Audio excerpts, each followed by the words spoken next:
There's correlation between the trauma you experience and the disease you may develop later in life. Today, we're going to talk about what that looks like in the body.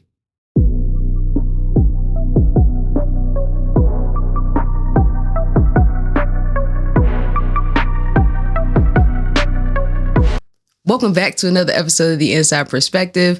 My name's Aaliyah, and I will always have this space dedicated for us to reflect, connect, and grow.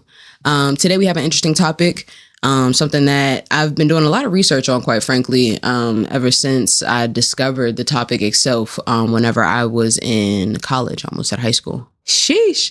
But what made me want to do this even more is like whenever you look at the news, or anything for that matter, history is just being disregarded, disrespected, and science is not even being considered a real thing. So I felt it was just to pull out some research that I've done that honestly changed the way that I think about my body and the way that I can care for my body. So yeah, that's definitely what we're going to talk about. But before we do that, we're going to jump into a story time, because how I came about this topic, I should say the journey I took to get to this topic is quite interesting. So let's take it back to 2017. Actually, low-key 2016. At this point in time, I'm either settling on a college or looking for a college in my last year of AAU, summer basketball. And I just was like, let's see what these colleges got in store for the kid. You know, because whenever you play AAU, the whole point and premise is like to get college looks. And to get scholarships and, you know, this is that and the third. And so I had a few schools that I was looking at, but I ultimately knew to myself that I didn't want to go 2 hours away, more than 2 hours away from my house. That's just was my preference. And so as that, you know, definitely shrank down my list. And so I'm looking at the schools that are left. I decided, all right, well, then let's go visit. Right. And so one of the first schools I had visited was in the middle of nowhere. In the middle of nowhere. But all the doctors that I was training with at the time, shadowing with at the time, were telling me that if I wanted to start my medical school career off with, you know, a great foundation, that it would be best for me to attend this college. And so while basketball, yeah, at the time was important for me, I really didn't care if I played in college or not. Just give me the money so I can get this degree. That's the whole reason why I've been doing any of this. Like, I liked playing basketball, but after a while, like, it just became a job. So like now I'm looking for my payment for doing said job. And so I ended up going to a D3 school. And I was excited about it. There was a few people that I already know that were going to this school. And so as I'm at like, I almost called it orientation. As I'm at the open house or whatever you want to call it, they're talking about like the different things that you'll have to, you know, do and accomplish at each level or each year while you're at school. And so I'm like, all right, cool. They talking about some little, you know, freshman seminar, little sophomore, whatever, junior sim. But then they said a senior comp. And I was like, well, what the fuck is that?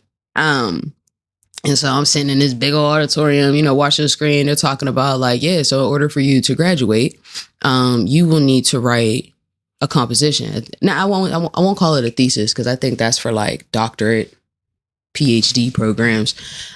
So yeah, you'll need to write a composition minimum about like 10, 15 pages in order to graduate.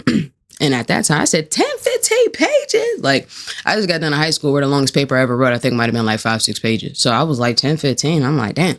But then they said that you'd have the whole semester to conduct research and to write the paper. So I'm like, all right, cool. Now let's fast forward to 2019. That's my junior year. Clearly, I've decided to go to this school despite the fact that I have to write a fucking book before I graduate. And so I was a biology major, and something I was really interested in at the time was flies. So odd to say it like that now out of context. But yeah, something I was really interested in was flies, the reproductive process, how you can affect their genomes, different, you know, wings come out, no wings, red eyes, black, like whatever. And so I was like, this is pretty cool. I feel like I can make, you know, a study off of that. And so flies are really interesting to me. And so was, oh my goodness. The immune system. Wow. Why did it take me so long? I kept thinking immunology. Immunology. I'm buffering like shit this morning. But yeah, so that and the immune system. So how does our body fight things off? And so I go to my senior advisor or my comp advisor. There you go. I go to my comp advisor, let him know what I'm thinking about. And I just had him for a class where we were talking about flies and parasites, and just different types of predators. And so, very long story short, I had settled on a project that was going to talk about how wasps actually inject their babies into flies. And once their baby becomes mature enough, it basically just breaks the fly into pieces. So that was going to be my project. I was actually going to be, injecting, or at least witnessing and assisting in the process of like a wasp injecting their baby into a fly. And then just seeing how the immune response is for the fly and all these different things. So it was really, really fucking dope. So I was excited about it. But then March 2020 came and they kicked all of our asses home. The vid showed up. And so we weren't allowed to be on campus anymore. And then we also weren't allowed to conduct a research project. And I was like, well, then I don't want to fucking write about flies and wasps if I can't do, like, the project was what was really like exciting me. And so once I realized that wasn't going to happen, I just was like, fine, I'll write a couple pages about some flies and wasps, go a little deeper about the immune system, and that'll just be that. But then during that time, the Black Lives Matter movement was very big. I think it was like, during 2020, George Floyd was murdered. And then Breonna Taylor was murdered. And so as I'm scrolling on Twitter and I'm seeing all these things and I'm seeing like the literal video of his life being taken, I was like, this is unhealthy, right? Like, this isn't something that we should just be able to witness on our phones, like somebody's life just being taken. Like, it's desensitizing us.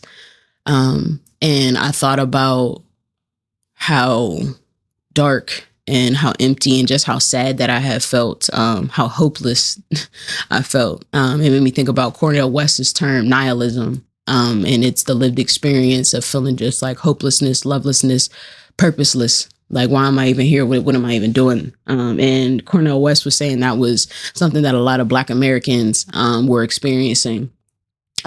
Black men, I think he coined or thought or he spoke to the most. But I just knew that it gave me this discomfort in my body. Because it's like whenever you see somebody that looks like you, and their life is treated as less than, as it's unimportant, as it's not worthy, it starts to fuck with you a little bit. And so, quite frankly, it made me think about how, well, we all know where policing came from, right? Slave patrols. And so when we think about during the time of enslavement, whenever, trying to use my words wisely, but, at least how I was taught at the time. But slave masters actually would beat enslaved people in front of each other in hopes to invoke fear in them. So they won't do the same things that this other person did. So violence and brutality was used as a lesson and as a way to deter anybody from using their power or finding their voice for freedom. And so I've always said that enslavement never ended. It just upgraded. You think about the school to prison pipeline, every child that fails the second or third grade, they build another prison bed, or they build another prison cell. And so my brain's just like running with all this. Midsummer, while I'm sitting in the house, pandemic, my brain is going and going and going and going and going. And eventually it was time for me to like check in with my comp advisors. And I was like, so, hey, if I'm not doing a research project, I'm not doing this. I'm not talking about flies and wasps. I'm completely uninterested. I said, but however, what I would like to talk about, if I'm allowed to change my comp, even though I just spent the past 6 months studying and researching and anything in between, I decided that I wanted to focus on epigenetics, which is the study of DNA, but the modifications of DNA. So your DNA strand never changes. C still binds with G, A still binds with T, but you'll have some tags that come on the end or on the sides of the chain that affect its expression. And so I said, I feel as though the trauma and violence that we see every day has a long-term effect on our bodies. I said I would like to take the time to research that.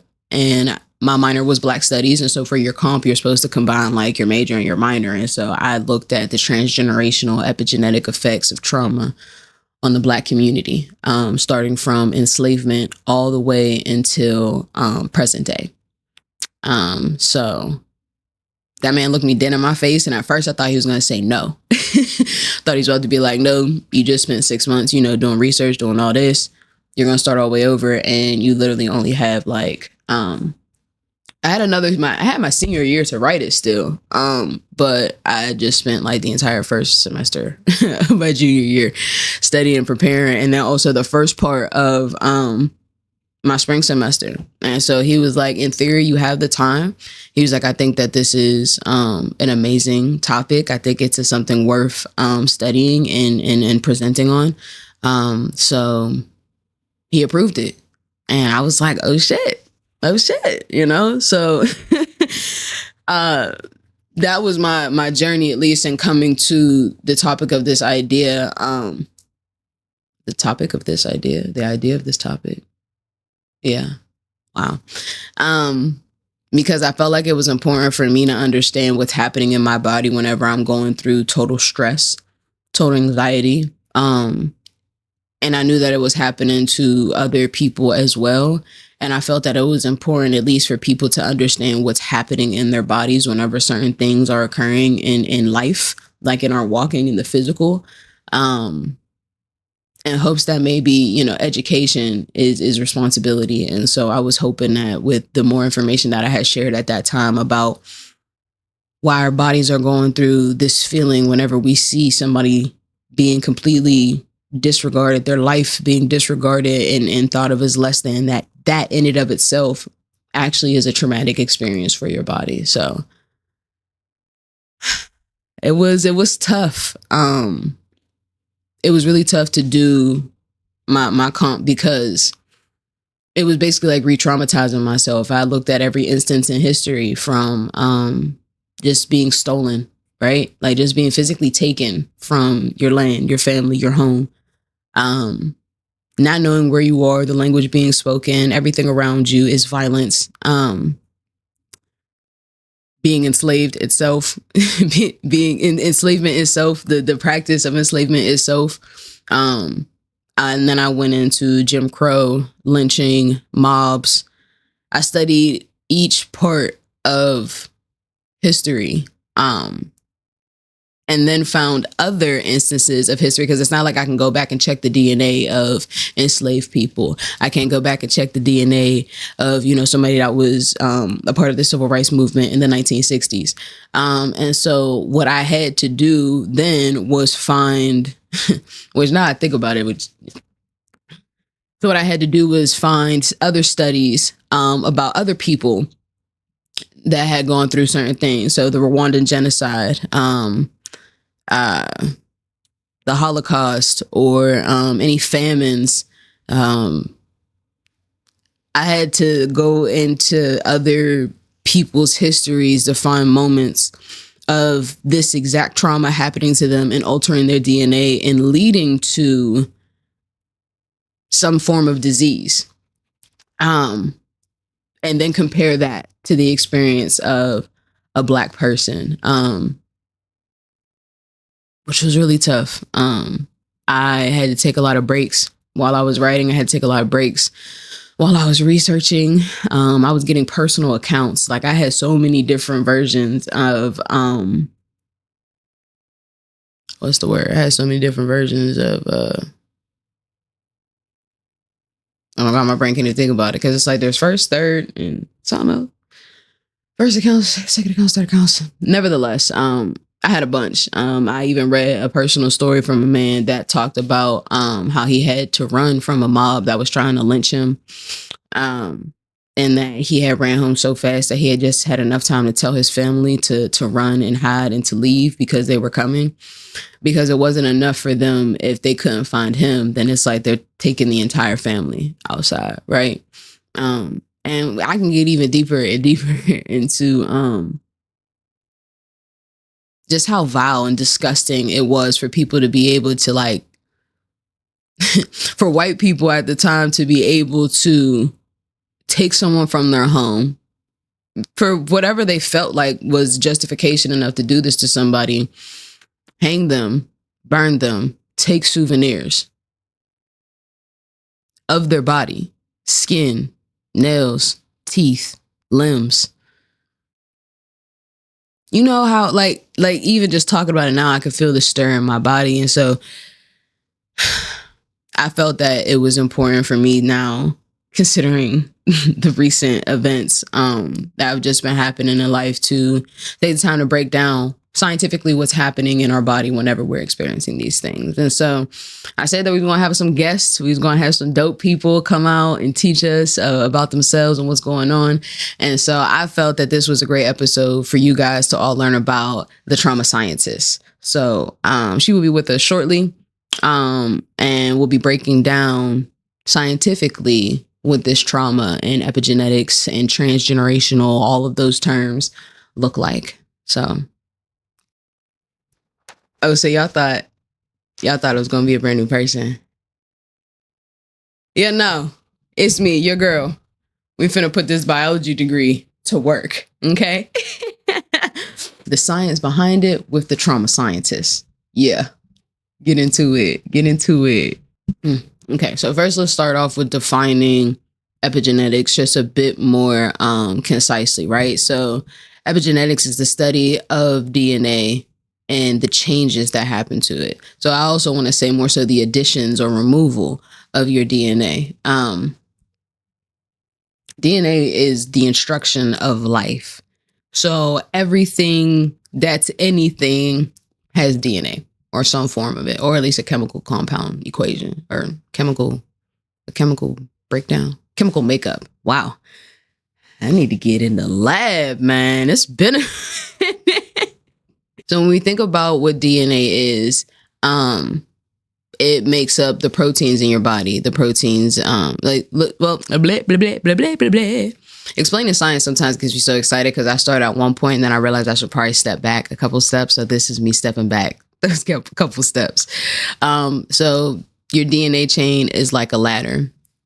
Each one of the nucleotides, which is like the A that I'm talking about, that binds with T. Wow. And the C that binds with G.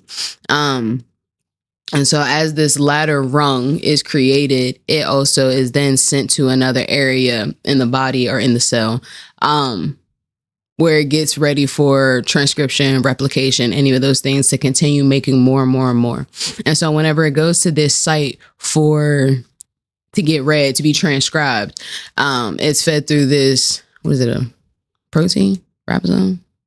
But your DNA ladder is going to get sent through a certain station. And at this station, it is pulling off 3 symbols at a time to then create a protein of what that instruction sheet is telling you.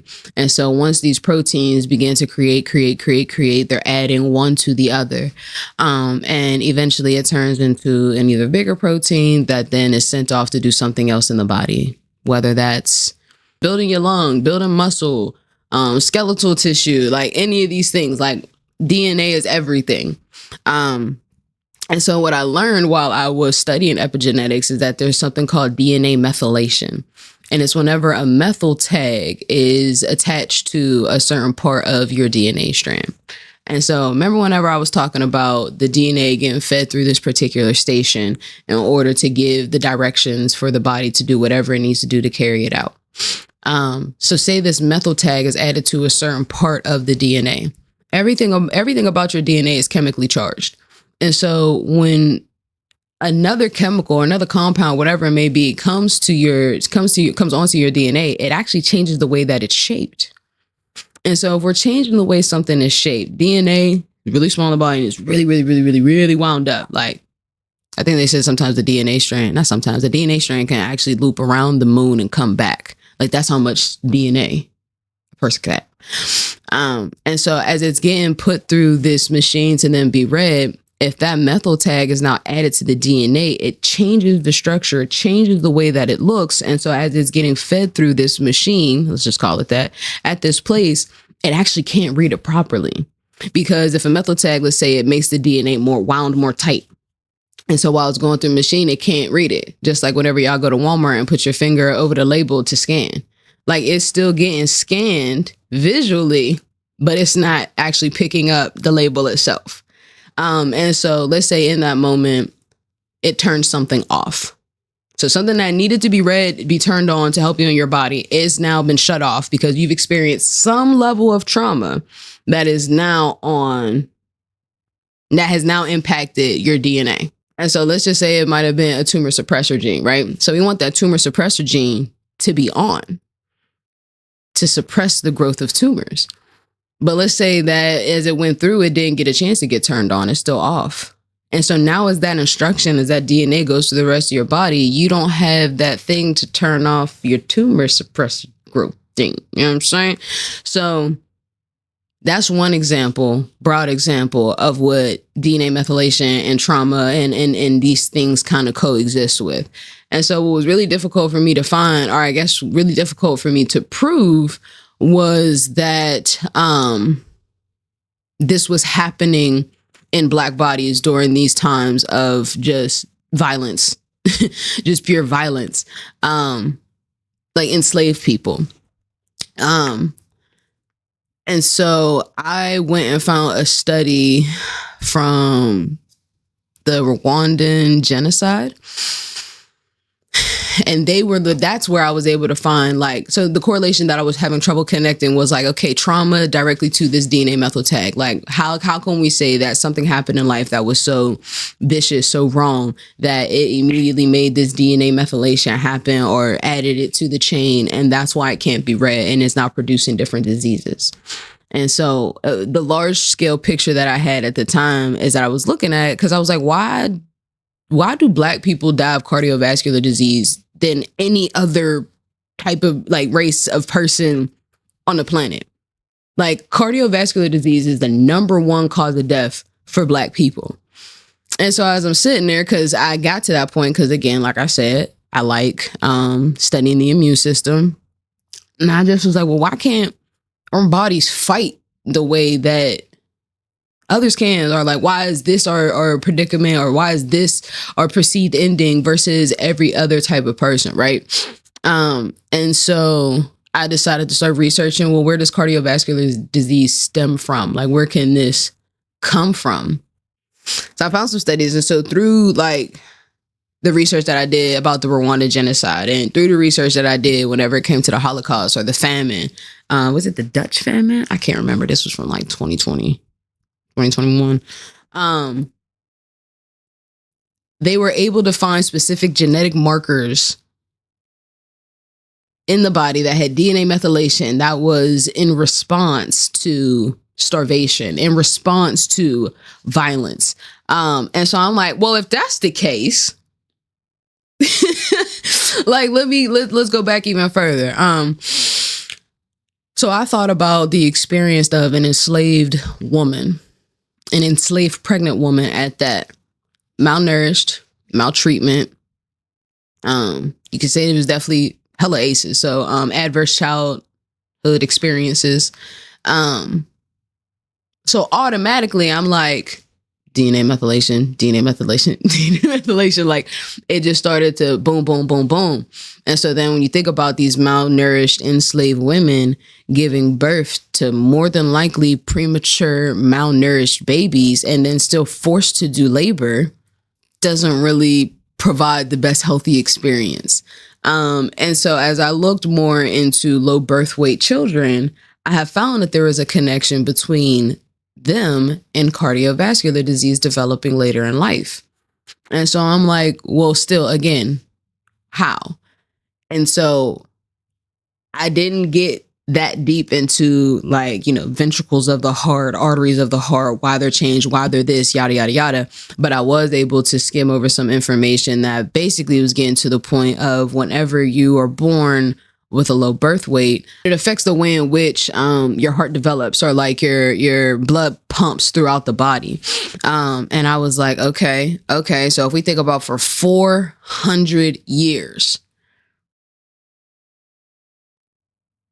400 years of enslavement, 4 generations of enslavement.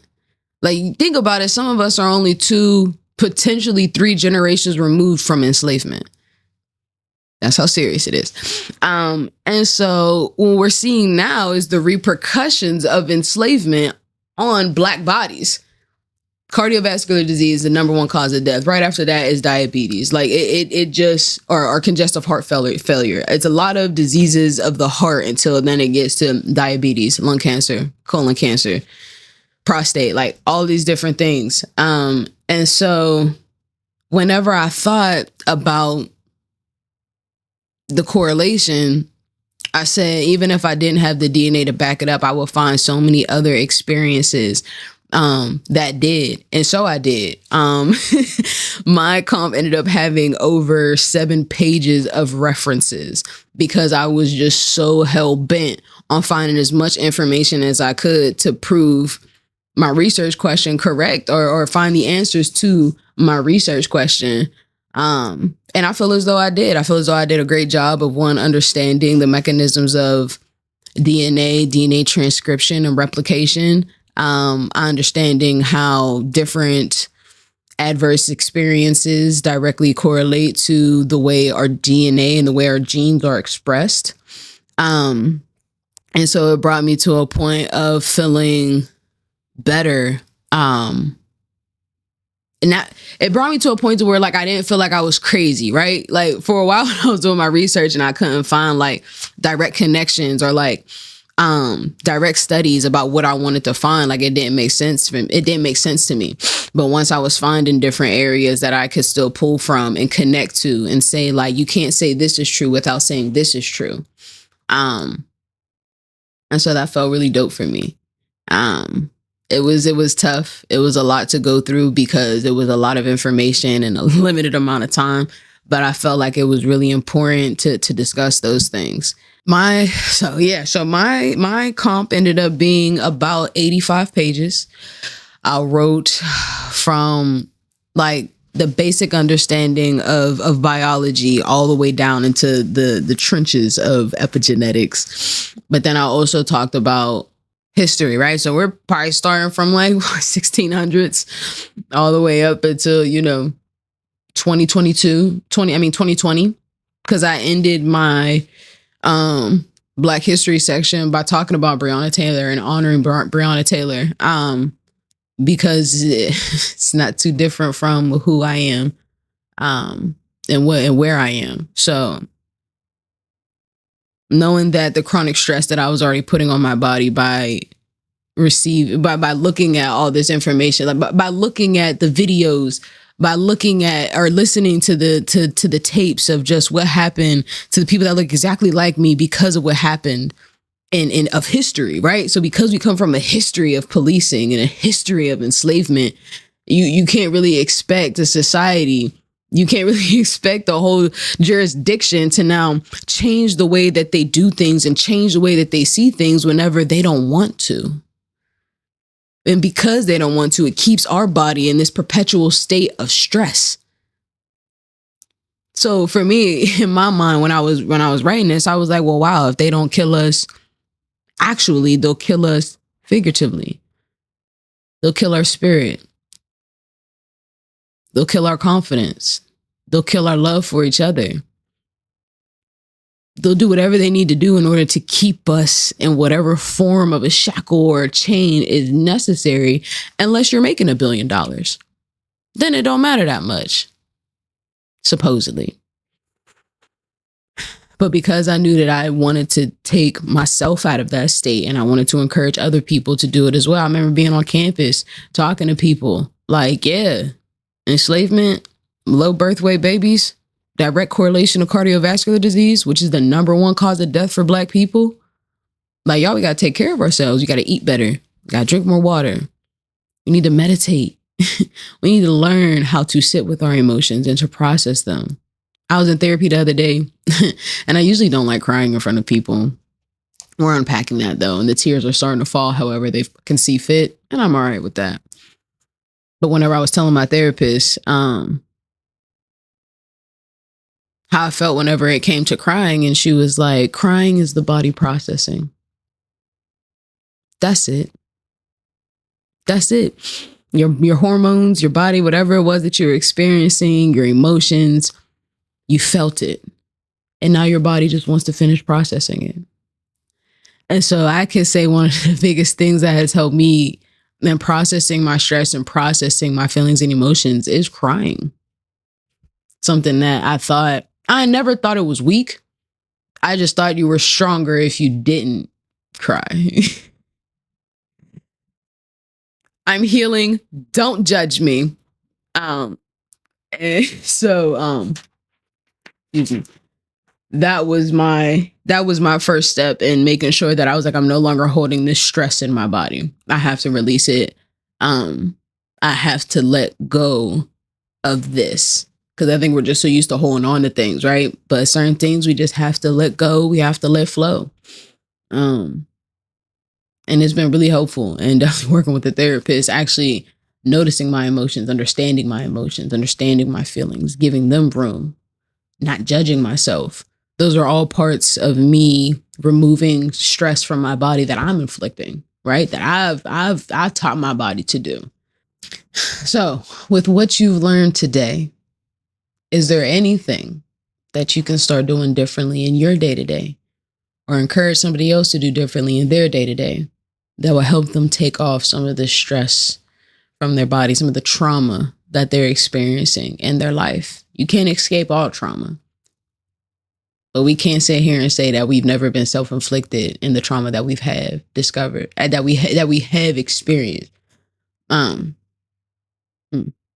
We can't avoid all trauma, right? And there's different forms of trauma. There's big T trauma and there's little T trauma. But we can't sit here and say that we've never played a role in our own version of trauma. So if you've had that moment, if that moment that you're thinking about right now, when you're like, damn, I definitely could have just walked away. Damn, I definitely didn't even have to do that. Listen to your body. Silence enough noise around you so that you can trust your body when it is talking to you, because that's super important as well. So I'm gonna get up out of here. Trauma scientist, I gotta get in the lab. So I'm gonna go get Aaliyah for y'all. I'll be right back. Oh yeah, yep. Y'all heard from my girl. Yeah, she did that. So when it comes to trauma, when it comes to diseases, there is the correlation there, but you also are the person in the middle of that can prevent that from happening. The best of your abilities, right? Life be lifing. Life be lifing. Things happen, right? The only thing I'm saying is don't add to your trouble. Don't add to your trouble. There's no point. There's no productivity in aiding in your own traumatic experience. It's pointless, bro. You don't gotta do that. You don't gotta do that. So, but thank you for joining me and the Trauma Scientist on another episode of The Inside Perspective. Follow me on Instagram at The Inside Perspective. Subscribe, like, comment if you found something interesting about this or any questions that you had. I will have an anonymous link or anonymous question, link, or anonymous submission link. My Lord. And tagged in the is it my first time talking? I'll have an anonymous submission link in the why do I keep want to say the comments, the description? My goodness. I think it's like my first time talking today, but I will have an anonymous submission link in the description of this video. Should you have any questions or anything that you want to add, just so that we can learn together, and then I'll answer them either in a separate video or on my Instagram, or in the next episode. So take care of yourselves. Go drink some water. Go stretch. Like, I don't say that to be funny. I'm dead ass. Go move your body. All right, friend. Until next time, take care of yourself.